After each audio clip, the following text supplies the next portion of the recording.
Hello everybody, on a very wet and cold and miserable day here in England. And my life has just been made even more miserable by reading the first of the articles in News Roundup number 135. Thank you so much, Patrick O'Connor. I have to say, right from the start, I will not be saying the name of the village that he puts in his article.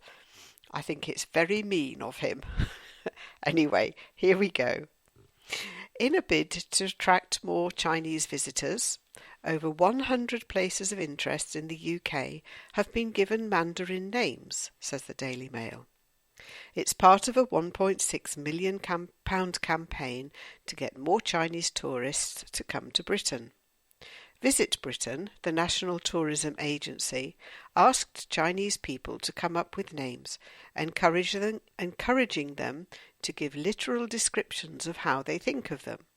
They did this for popular attractions, places, events, and even food.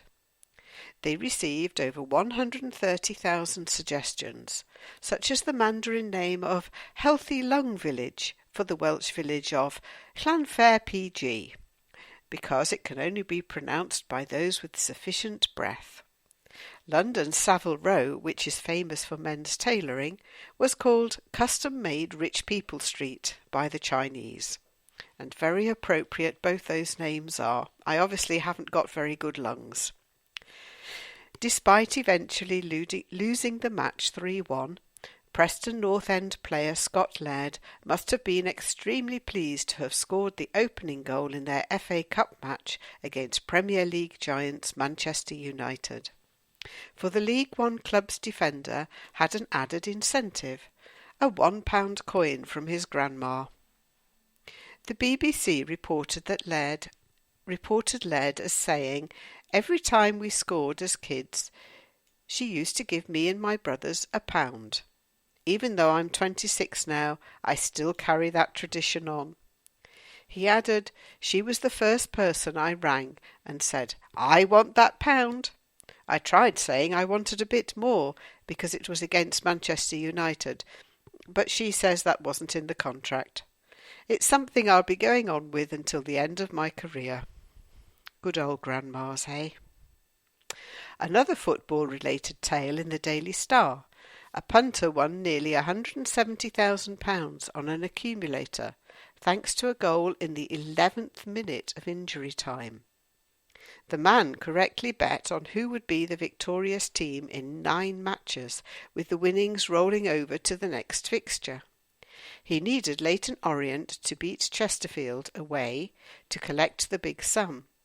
But the match was heading to a 2-2 draw until Orient's Dean Cox scored in the 101st minute. The match had been extended because of a succession of injuries to players.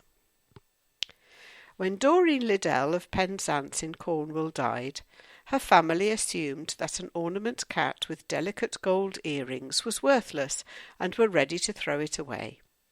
It had stood on the hearth of Doreen's cottage for years without attracting much interest.